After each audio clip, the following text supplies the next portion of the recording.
Hello everybody, I would like to share my opinions on the Ferrum Forge Bladeworks Mini Archbishop. This is a knife that I got at the beginning of this month from Blade HQ, my favorite online retailer. This knife did retail for $90, and of course with tax and all that, came out to about like $103 around there. So this is a $100 knife, and I will say that that price is quite justified. I wouldn't actually be surprised if it cost a little bit more. It has great action, feels great in the hand, and it's just a pretty cool little knife.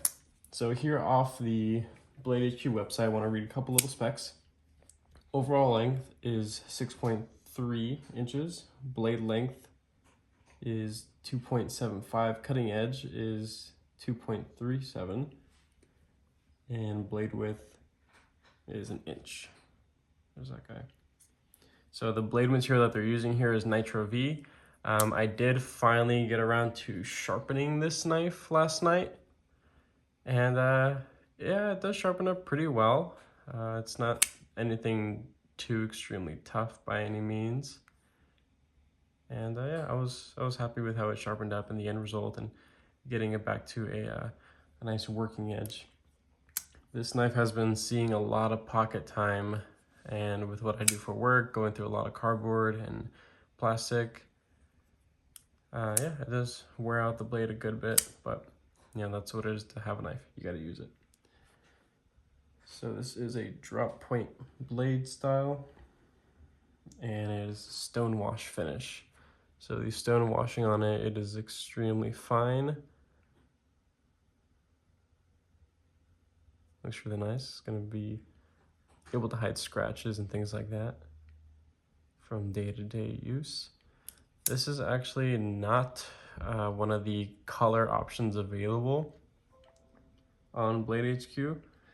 These were originally the tan G10 scales, but I dyed them in some, I believe the color was dandelion yellow, RIT synthetic dye, and I got this result. So it's just a much more vibrant, orangey kind of yellow, beige. It's all the above.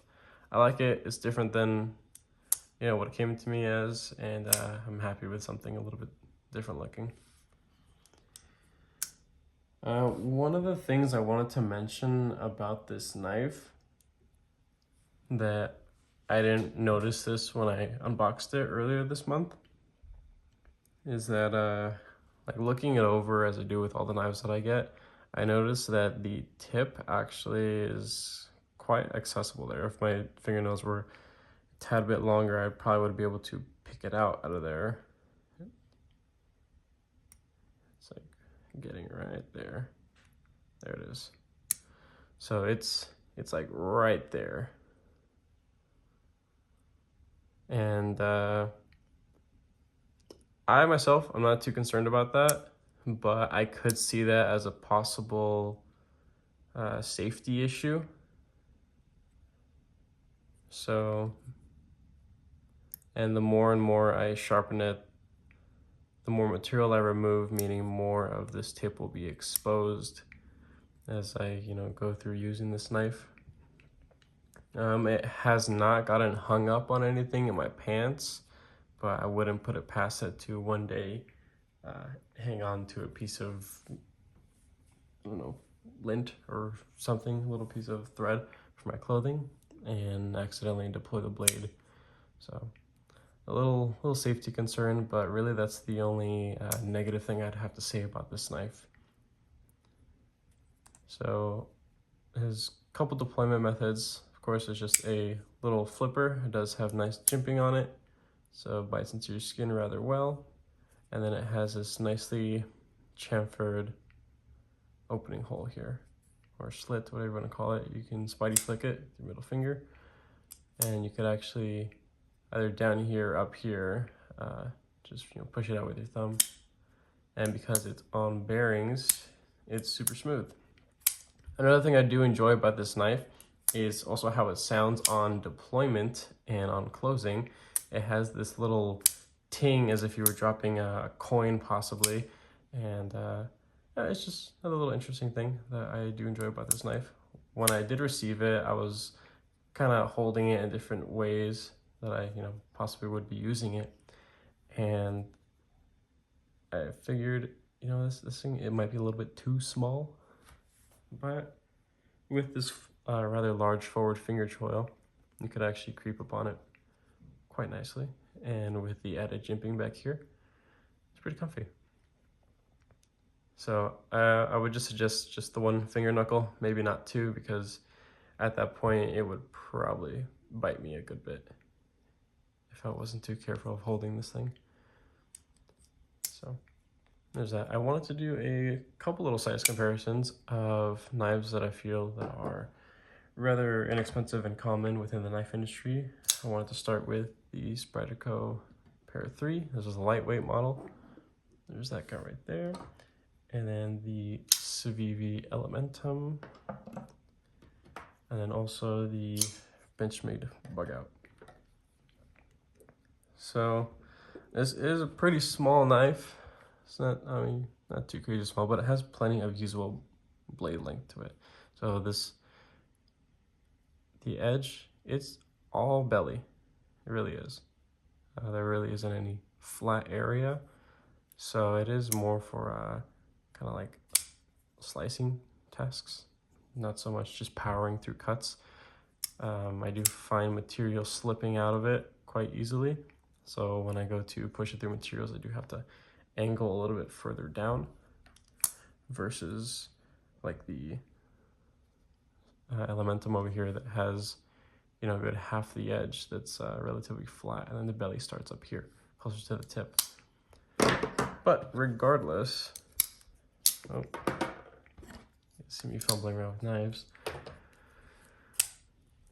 Regardless, this knife has definitely secured a long using spot in my collection. This will be seeing a lot more pocket time. Another thing, it doesn't have any weight relief within these steel liners, but it doesn't need it. It's an extremely lightweight knife, and you could probably see all the pocket lint and crap in there because I do use it a lot. I like this knife. Another little thing to note is that after tightening the pivot, I still notice that there is a tad bit of rock. See the tip moving there.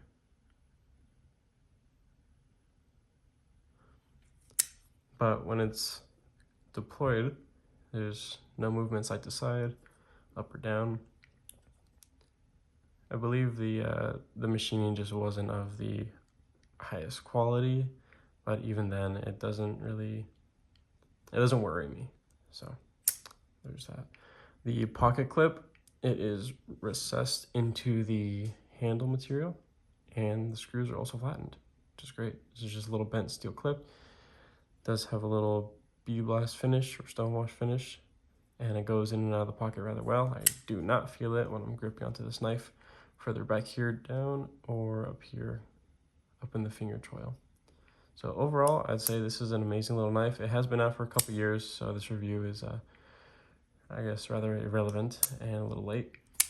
But even then, I would still suggest that if you are loving a design from Ferrum Forge and you can't bring yourself to spending what it costs to get one of their custom knives, I think this will definitely, scratch that itch for you guys. So again, $100. I think it's rather well justified, and I was extremely happy with this purchase. Thank you guys for watching.